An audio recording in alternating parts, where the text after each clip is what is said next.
नमस्कार दोस्तों, तो फिर से एक नए वीडियो में आप लोगों का स्वागत है। तो चलिए आज का वीडियो स्टार्ट करते हैं। तो आज की इस वीडियो में भी सीखेंगे नंबर सीरीज के महत्वपूर्ण क्वेश्चन जो कॉम्पिटिशन एग्जाम में बार बार पूछे जाते हैं और पूछे गए हैं। तो चलिए देखते हैं सबसे पहला क्वेश्चन जो कि स्क्रीन पर कुछ इस प्रकार से दिखाई दे रहा है और बताना है कि अगला नंबर क्या होगा।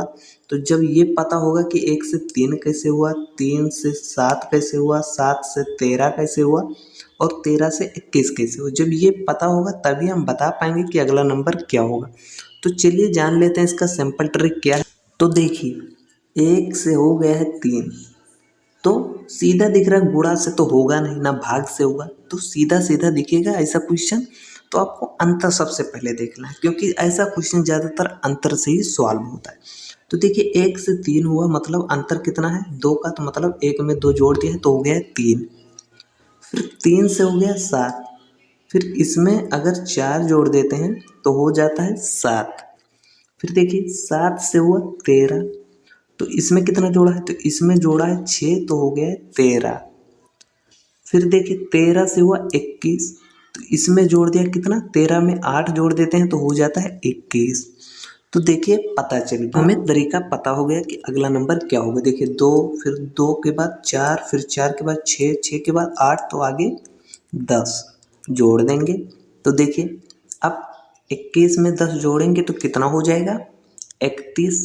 तो अगला नंबर क्या होगा, 31। तो इस प्रकार से ये सॉल्व हुआ और ऑप्शन नंबर हमारा सी हो जाएगा करेक्ट। तो दूसरा क्वेश्चन इससे भी महत्वपूर्ण है, तो चलिए उसे भी देख ले रहे हैं। तो देखिए दूसरा क्वेश्चन कुछ इस प्रकार से, अगला नंबर क्या होगा यही बताना है।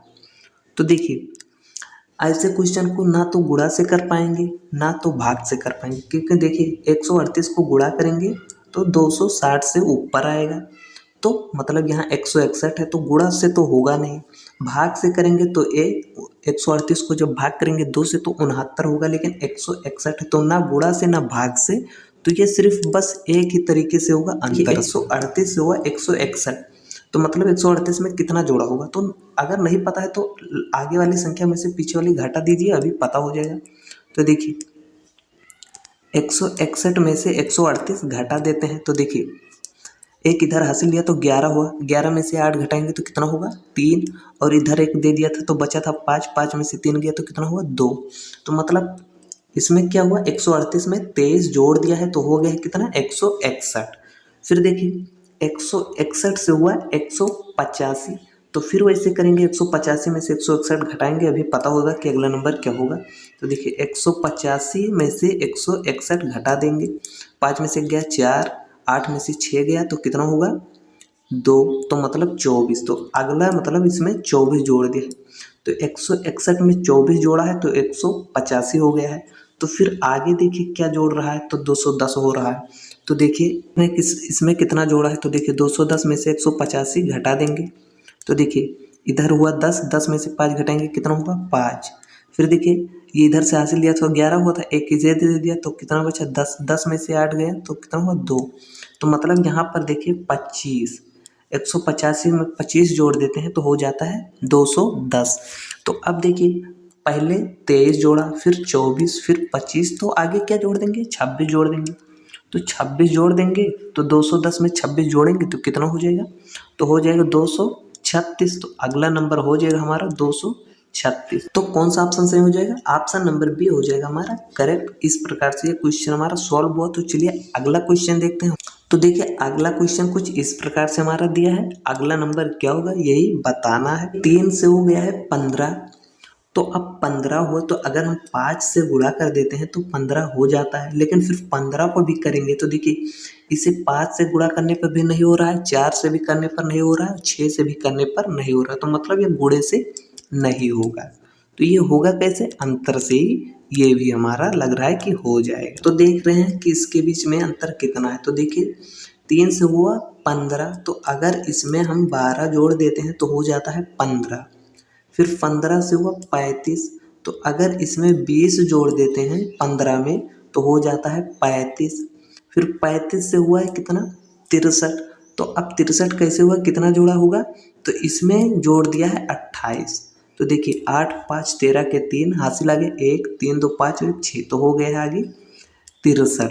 तो अब देखिए अब क्या होगा, अगला नंबर हमें पता हो गया क्योंकि तरीका पता हुआ तो अगला नंबर पता हो गया क्या होगा। देखिए यहाँ पर 12, फिर यहाँ 20, फिर यहाँ 28। तो मतलब देखिए 12 में 8 जोड़ा तो 20 हुआ, 20 में 8 जोड़ा तो 28 हुआ, 28 में 8 जोड़ेंगे तो कितना हो जाएगा, 28 में 8 जोड़ेंगे तो हो जाएगा कितना 36। तो अब 63 में 36 जोड़ देंगे तो अगला नंबर क्या होगा हमें पता हो जाएगा। तो देखिए 6 और 3 कितना हुआ 9 होगा, और 6 और 3 कितना हुआ 9 हुआ। तो मतलब अगला नंबर प्रश्नवाचक की जगह पर क्या हो जाएगा 99, और ऑप्शन नंबर बी हो जाएगा हमारा करेक्ट। तो ज़्यादातर क्वेश्चन अंतर से ही सॉल्व होगा, गुणा और भाग से बहुत ही कम होता है, ज़्यादातर अंतर निकालने से ही क्वेश्चन सॉल्व होता है। तो चलिए अगला क्वेश्चन देखते हैं, वो भी बहुत ही इम्पोर्टेंट है, वो एसएससी जीडी में पूछा गया क्वेश्चन है। तो अगला क्वेश्चन कुछ इस प्रकार से है, देखिए बहुत ही सिंपल क्वेश्चन। ऐसे क्वेश्चन को ज़्यादातर स्टूडेंट वो अंतर निकाल कर देखते हैं, गुणा करते हैं, भाग करते हैं, लेकिन थोड़ा सा दिमाग नहीं लगाते हैं कि ये किस प्रकार से होगा। तो देखिए यहाँ पर सीधा दिख रहा है, ये अंतर से नहीं हो रहा है, ये इस प्रकार से कर रहा है, ये इस प्रकार से कुछ कर दिया है। देखिए 1 और 2, तो फिर यहाँ क्या कर दिया है, 2 को आगे लिख दिया है, फिर 1 को पीछे लिख दिया है। तो देखिए फिर अगला देखते हैं, तो देखिए लिखा है कितना 2 और 3 23, तो इसी को पलट के लिख दिया है तो कितना हो गया है 32, 3 को आगे लिख दिया है, 2 को पीछे लिख दिया। तो फिर देखिए 34 को भी हम उसी प्रकार से कर देंगे। देखिए 3 फिर 4 है, तो हम क्या करेंगे 4 को आगे लिख देंगे और 3 को पीछे लिख देंगे। बस यही है कि दो संख्या का आपस में संबंध बना दिया है। क्या है, जो संख्या पहले लिखा है उसी को पलट के लिख दिया है, फिर आगे भी ऐसे कर दिया है, तो आगे भी हम ऐसे कर देते हैं। तो 4 को आगे लिख देंगे, 3 को पीछे लिख देंगे, तो बन जाएगा क्या 43। तो कौन सा ऑप्शन सही हो जाएगा, ऑप्शन नंबर ए हो जाएगा हमारा करेक्ट। तो ऐसा क्वेश्चन बहुत ही सिंपल होता है, लेकिन ज़्यादातर स्टूडेंट ऐसे क्वेश्चन को गलत कर देते हैं। तो चलिए अगला क्वेश्चन देखते हैं। अगला क्वेश्चन बहुत ही शानदार और बहुत ही इम्पोर्टेंट है, ये क्वेश्चन आने की संभावना है क्योंकि ये क्वेश्चन बहुत बार पूछा गया है। तो देखिए 4 से हो गया है 10, तो 4 से 10 हुआ मतलब गुणा किया होगा, 4 को गुणा करके अगर 2 जोड़ देते हैं तो 10 हो जाता है। तो आगे भी देखेंगे क्या हो रहा है, तो 10 को भी अगर हम 2 से गुणा करके 2 जोड़ देते हैं तो 22 भी हो रहा है। तो मतलब इसी क्रम में लग रहा है आगे बढ़ेगा, तो हम ऐसे करके देख रहे हैं। तो देखिए अगर इसे हम 4 को 2 से गुणा करके 2 जोड़ देते हैं तो 4 दूना 8 हो तो 10, तो ये आगे लिख दिया है 10।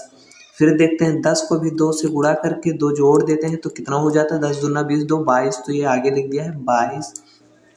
फिर देखिए 22 को भी हम 2 से गुणा करके और 2 जोड़ देंगे तो कितना हो जाएगा, हो जाता है कितना 46। तो ये देखिए 22 को भी 2 से गुणा करके 2 जोड़ते हैं तो होता है 46, तो आगे लिख दिया है 46। तो बस इसी प्रकार से हमें आगे कर देना है। 46 को भी क्या करना है 2 से गुणा करके 2 जोड़ देना है, तो 46 दूना कितना हो जाएगा 92, प्लस 2 जोड़ेंगे तो कितना हो जाएगा 94। तो मतलब यहाँ जो प्रश्नवाचक का चिन्ह दिख रहा है यहाँ पर हो जाएगा 94। फिर देखिए 94 को भी हम 2 से गुणा करके 2 जोड़ेंगे तो कितना होगा, अगर 190 हो गया तो मतलब ऐसा ही क्वेश्चन सॉल्व होगा। तो देखिए 4 दूने 8 और 9 दूनी 18, तो कितना हुआ 4 दूनी 8 और 9 दूनी 18, तो हुआ कितना 188, लेकिन प्लस ये 2 करेंगे तो कितना हो जाएगा 190, तो आगे 190 लिखा भी है। तो मतलब ऐसे ही किया है, पहले वाले संख्या को 2 से गुणा करके प्लस 2 जोड़ दिया है तो अगला संख्या आ गया है, और ऐसे करके आगे हमें पता हो गया कि क्या होगा, तो हो जाएगा 94 और ऑप्शन नंबर डी हो जाएगा हमारा करेक्ट। तो आज के वीडियो यहीं करते हैं समाप्त। ये वीडियो आपको कैसा लगा एक बार कमेंट में ज़रूर बताना। चैनल पर नए हो तो चैनल को सब्सक्राइब